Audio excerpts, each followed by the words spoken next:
آج 26 جنوری یوم جمہوریہ ہے۔ 26 جنوری حقیقت خوابوں کی تعبیر کا دن ہے۔ یعنی ہم غور کریں اور سوچیں ہندوستان کن خوابوں کی تعبیر تھا اور یہ خواب کس حد تک تعبیر ہوئے تاکہ وہ مقاصد صرف ہماری نظروں کے قریب رہے جن مقاصد کے پیش نظر ہمارے بزرگوں نے بے شمار قربانیاں دیں، اپنی جانوں کا نذرانہ پیش کیا اور خونی جگر سے نذرانہ پیش کیا۔ آج ہندوستان کی آزادی کو 70 سال سے زیادہ کا عرصہ گزرنے کو آیا ہے۔ ہم آج یہ عہد کرتے ہیں کہ اللہ رب العزت نے ہر انسان کو آزاد پیدا کیا ہے اور آزادی ہر انسان کا دنیائی حق ہے۔ غلامی میں جینا کسی انسان کے لیے نہیں ہے، اس لیے ہم غلامی کے خلاف لڑتے رہے۔ 90 سال کی جنگ کے بعد ہندوستان میں 1857 سے لے کر 1947 تک 90 سال کی عظیم جنگ کے بعد بڑی محنتوں کے ساتھ یہ لہلہاتا ہوا چمن آج ہمیں دکھ رہا ہے اور ہندوستان کی اس آزادی میں 100-200 کا نہیں، ہزاروں کا خون بہا ہے اور ان کے خون کے بعد، ان کی قربانیوں کے بعد یہ پرچم بلند ہے ہندوستان کا۔ اس آزادی کو برقرار رکھنے کا ہر ہندوستانی کا حق ہے۔ دوبارہ ہندوستان کسی کی غلامی میں نہ آئے، اس کا عہد ہم ہر سال کرتے ہیں۔ ہم یہ چاہتے ہیں کہ 200 سال غلامی کی زندگی انگریزوں کے بعد ہندوستان پر دوبارہ کبھی بھی ایسی نوبت نہ آئے، پھر ہمارے درمیان کچھ لوگ حکومت کریں اور کچھ لوگ غلامی کریں۔ ہم کبھی یہ نہیں چاہتے۔ ہندوستان آزاد ملک ہے، اس لیے ضروری ہے کہ یہاں سب سے بڑا ایک مرتبہ دیا گیا جس کو ڈیموکریسی کہتے ہیں۔ ڈیموکریسی ہے کیا؟ لوگوں سے لوگوں کے لیے، لو فار ایچ ادر، یعنی ہر قوم کے لوگوں میں ایک دوسرے کے لیے پیار۔ جب تک یہ رہے گا ہندوستان میں امن و امان رہے گا۔ ہم آج یوم جمہوریہ، آج کے دن اپنی قوم سے مخاطب ہو کر بلکہ ہر ہندوستانیوں کو ہم یہ میسیج دینا چاہتے ہیں، آزادی مل تو گئی 1947 میں، لیکن آج اس آزادی کا سارا لہلہاتا ہوا چمن کچھ لوگ پھر سے بگاڑنے کی ناکام کوششیں کر رہے ہیں۔ ہم ان کے خلاف ہیں۔ ہندوستان میں کبھی بھی آتنکواد ہم ہونے نہیں دیں گے۔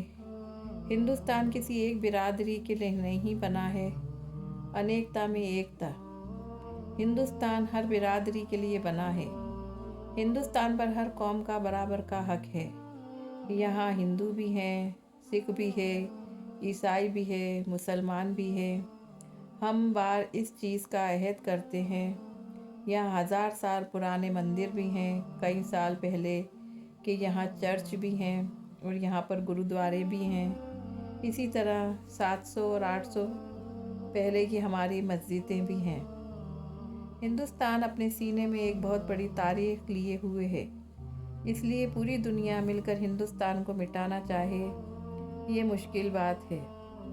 کچھ تو ہے کہ مٹنا نہیں نام و نشاں ہمارا، اس لیے اقبال نے کہا تھا، یونان و مصر و روم سب مٹ گئے جہاں سے، مگر باقی ہے اب تک نام و نشاں ہمارا، ہم بلبلیں ہیں اس کی یہ گلستاں ہمارا۔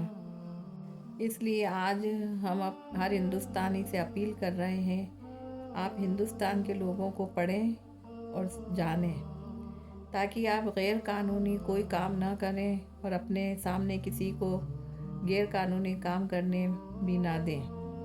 یہ سب ہوگا جب ہم کسی ہندوستانی کو معلوم ہو کہ ہندوستان کے نیم کیا ہیں، مجھے یہاں پر جینے کے ادھیکار کیسے دیے گئے ہیں، ہمارے لیے کیسے لو دیے گئے ہیں، اس کی ہمیں جانکاری ہونا چاہیے۔ جب آپ ان پڑھ یا ان سب چیزوں سے بے خبر رہیں گے تو ہر کوئی قانون کے نام پر آپ کا غلط فائدہ اٹھائے گا۔ اس کے لیے پہلے ہمیں ایجوکیشن کی ضرورت ہے، تعلیم کی ضرورت ہے۔ ہر آدمی نیٹ کے ذریعے یہ پڑھ سکتا ہے ہندوستان کا سمویدھان کیا ہے۔ آپ کو یہ معلومات ہوگی تو آپ سنگھرش کر سکیں گے اور مقابلہ کر سکیں گے۔ ہر چیز کی معلومات، انفارمیشن ہونا ضروری ہے۔ ہندوستان ایک بہت بڑی قربانیوں کے بعد ہمیں ملا ہے۔ ہندوستان کی آزادی میں مسلمانوں کا بھی بڑا رول تھا۔ بہت سے مسلمانوں نے بھی قربانیاں دی تھیں۔ ہندوستان کی آزادی میں علماء بھی تھے۔ شاہ عبد العزیز رحمۃ اللہ علیہ تھے، فتح علی، ٹیپو سلطان رحمۃ اللہ علیہ تھے، حضرت خواجہ عمر شہید تھے، حضرت خواجہ اسماعیل شہید تھے، حضرت مولا قاسم نانوتری تھے، حضرت مولا رشید احمد کاکوری تھے۔ ان کے نام نہیں آتے۔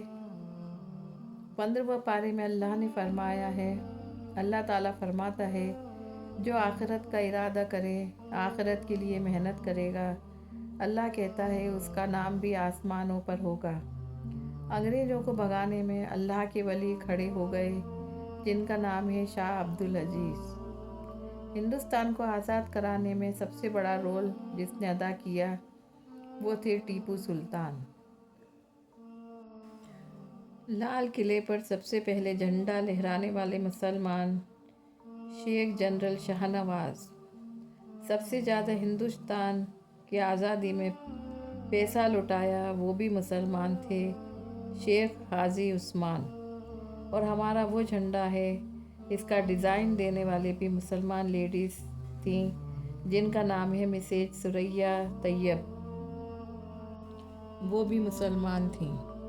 اور سب سے اچھا ترانہ، سارے جہاں سے اچھا ہندوستان ہمارا، یہ ترانہ لکھنے والے بھی مسلمان، علامہ اقبال۔ سب سے پہلے فتویٰ جو دیا ہے انگریزوں کو، نکالو، شاہ عبد العزیز۔ جب شاہ عبد العزیز رحمۃ اللہ علیہ نے فتویٰ دیا، ایک نوجوان کھڑے ہو گئے جن کا نام ہے سلطان فتح علی، جن کے ابا کا نام ہے سلطان حیدر علی، کھڑے ہو گئے۔ 350 نوجوانوں کی جماعت کو تیار کیا۔ ہزاروں کی تعداد میں انگریز تھے، 50-60 ہزار کی تعداد میں انگریز تھے۔ اس نوجوان نے 350 جوانوں کو تیار کیا، ایسا مقابلہ کیا، انگریزوں کے چھکے چھڑا دیے۔ یہ جوان کون تھے؟ جن کو ہم کہتے ہیں ٹیپو سلطان۔ ہم کو ٹیپو سلطان کی سیریل میں بتایا گیا ہے، جس میں ہم کو بتایا گیا ہے کہ ٹیپو سلطان کی داڑھی بھی نہیں تھی، وہ عورت کے پیچھے بھاگ رہے ہیں، ایسا دکھایا گیا تھا ڈرامے میں۔ لیکن حقیقت یہ ہے ٹیپو سلطان ولی تھے، ولی سے بڑھ کر ولی، بلکہ ہندوستان کے قطب تھے۔ ٹیپو سلطان نے میسور میں مسجد بنوائی، انہوں نے مسجد میں اتنی بڑی جامع مسجد بنوائی، عصر کا ٹائم تھا، مسجد کا ادگھاٹن ہو رہا تھا، عصر کی نماز پڑھانا تھی۔ سوال یہ اٹھ رہا تھا امامت کون کرے گا؟ ٹیپو سلطان نے کہا امامت وہ کرے گا جو صاحب ترتیب ہوگا۔ صاحب ترتیب وہ جس کی فرض نماز کبھی چھوٹی نہ ہو۔ پورا مجمع حیران کھڑا ہے۔ عصر میں ٹیپو سلطان رحمۃ اللہ علیہ خود آگے بڑھے، اللہ اکبر کہہ کر خود نماز شروع کروا دی۔ نماز کے بعد بولے، یہ راز میں کھولنا نہیں چاہتا تھا لیکن کھل گیا، بالغ ہونے سے لے کر اب تک ایک بھی نماز میری قضا نہیں ہوئی ہے۔ یہ ہے ہندوستان کے لیے قربانی دینے والے۔ 1862، 63، 64 دہلی میں چاندنی چوک ہے۔ دہلی میں چاندنی چوک سے لے کر پاکستان میں خیبر تک کوئی درخت ایسا نہیں تھا جس پر کسی عالم کی لاش نہ لٹکی ہو۔ عالموں کو پھانسی دی گئی تھی درختوں پر۔ چاندنی چوک سے لے کر پاکستان کے خیبر تک 3 سال میں 14,000 علماء شہید ہوئے۔ ایسے شہید نہیں ہوئے، کسی کو لوہے سے مارا گیا، کسی کو تلوار سے مارا گیا، کسی کو بندوق کی گولیوں سے مارا گیا۔